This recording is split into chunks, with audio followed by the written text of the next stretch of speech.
Hey everybody, happy Friday. Doing a faith segment today. Again, promoting the Living Your Dreams conference coming up in November. I hope you all are praying about it and considering it and sharing the word.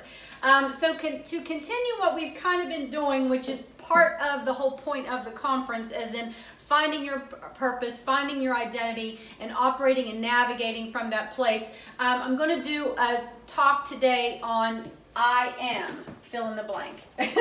And I know last week I talked about comparison, but really, it's all really tied into that whole identity thing. You know, who we are, who we come from, what we're here for, why, all of that stuff. Because when you find those answers, then it's kind of easy for you to walk in that, and then some of the other things become less of a struggle. Now, over here I put Jacob, and underneath here I meant to put Peter.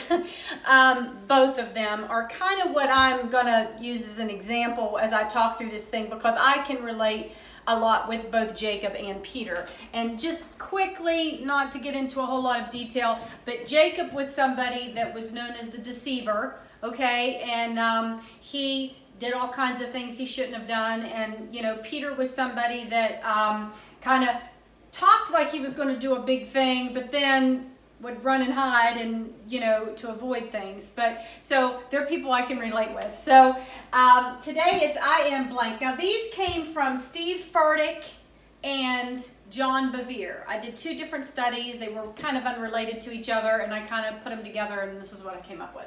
So knowing God is paramount to finding out why he made you and who he means for you to be. So in order to find the answers that we seek about the struggles that we're having, you know, what we're here for, what we're supposed to be doing, why, and all of that, we got to know God, because we came from him. We're his creation. Okay, so nobody knows us better than him. So we need to know him, and the more we know him, the more we know the why and the what, right? So people relate more to our failures rather than our feats. Now, this is where I'm going to talk about, you know, Jacob. He was known as a liar, a con, a trickster, a fraud. He was haunted by his bad decisions. He was exiled to the chaos of his self-inflicted consequences, and he was a poster child for confusion. And I can totally relate with that. that kind of describes me at one point in my life and for a very long period of my life. So I can really relate with that. But Pastor Seth at my church has given some sermons, and different times he's given them, he's used these words, and it's actually in a song I heard now, but God. And there is so much hope in that. And that's what I ended this series of, you know, nastiness and shame and guilt and sin and all this nasty stuff, but God.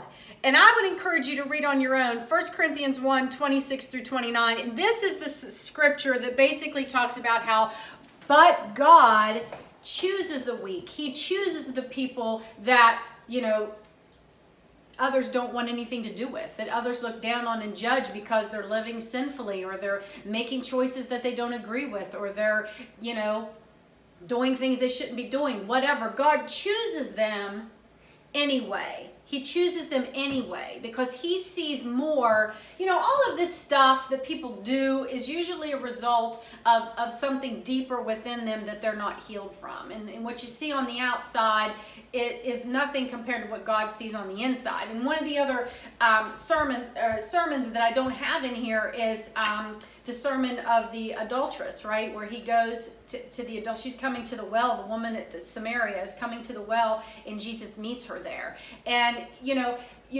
she had this horrible history. Everybody wanted her stoned for what she was doing, but Jesus saw something else, and he went to her and he chose her. And Jacob and Peter both ended up being people that God used. You know, Jacob led a great nation, ended up leading a great nation, and people got to see God's promises come to fruition in Jacob despite all this stuff, right?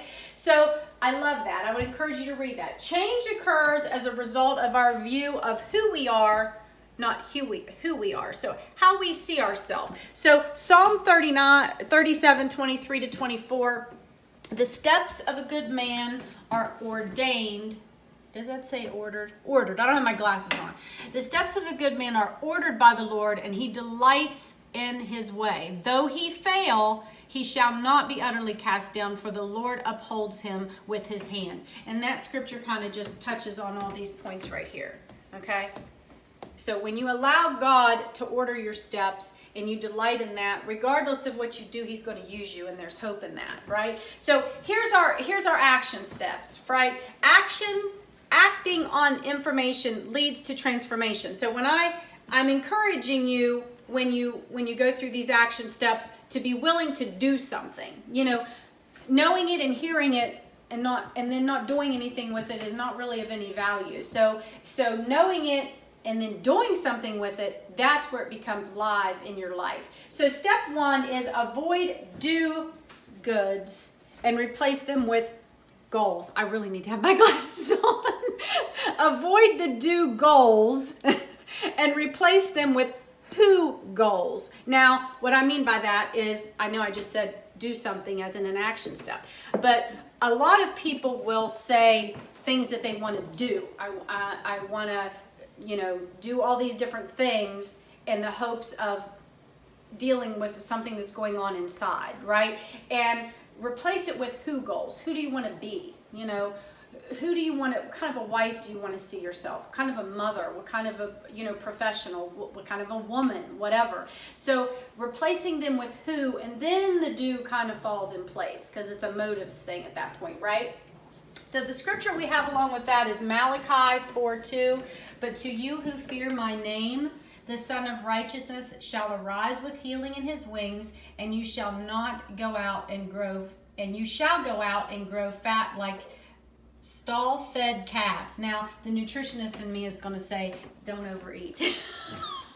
That's not what that means, though. I'm kind of taking that to mean that you will prosper, right? You'll grow, you'll be healed. Things will happen as a result of you turning that over. So that is also tied into number 2, which says if we let our prayers and praise be silenced, the world will gladly provide its own soundtrack. Don't let the world and the things around you be the soundtrack that you're playing in your mind, okay? Don't listen to that. So the scripture that's going to go along with that is Psalm 30:11 and 12. You have turned for me my mourning into dancing. You have put off my sackcloth and clothed me with gladness, to the end that my glory may sing praise to you and not be silent. O Lord my God, I will give thanks to you forevermore. So again, don't give up on praying and praising God no matter what, because that keeps you in tune with the one that created you. That keeps that connection going. That keeps you in touch with him, and that's going to be a constant line of communication. You talk to him, he's going to talk back to you, and you want to hear his voice, not what the world has to say. Step 3 is going to be self-reflect, and we live in a society today where we don't do that, and I would encourage you, if you want some additional homework, go to the Southridge sermons page and listen to Nathaniel Luch's message from this past Sunday. It was very, very convicting, but it was also really encouraging. And these are some questions. Do you live according to who he is? Does your life reflect his identity? Do you live incongruent with yourself? Do you live incongruent with yourself? Was a question I had to answer a while back. Actually, somebody asked me that question, and as soon as they did, I had to answer yes. So when you choose to self-reflect and you choose to see the truth about the things you're struggling with or the challenges that you have, then it provides an opportunity, a little springboard there for you to do something about it, okay, to get some healing. And what's my last one here? Isaiah 58:11. The Lord will guide you continually and satisfy your soul in drought and strengthen your bones. You shall be like a watered garden and like a spring of water whose waters do not fail. So that to me is just hope. It's more hope and encouragement when you're dry, when you're down and out, when you're frustrated, when you're discouraged, if you turn to him, he's going to give you the energy. He's going to reboot your system, so to speak. Okay, lastly is take the fullness of Christ into account when you think of yourself, and these are your homework assignments right here. Go read Matthew 16:18 and Colossians 2:9 and 10. I'm not even going to tell you what they say because I want you to read them for yourself and see what the Lord has to say to you about that one.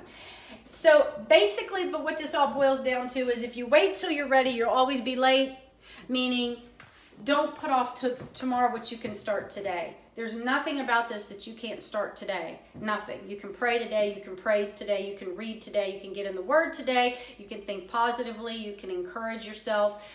There's things that you can do right now today. You may not see results immediately, but there are things you can do right now today that are going to be an investment in yourself to where you will eventually see those results. And consistent daily steps over time is what brings change. Okay? So I hope you guys like this, the little message today. Dig into the scriptures yourself. Thanks for tuning in. Have a good weekend.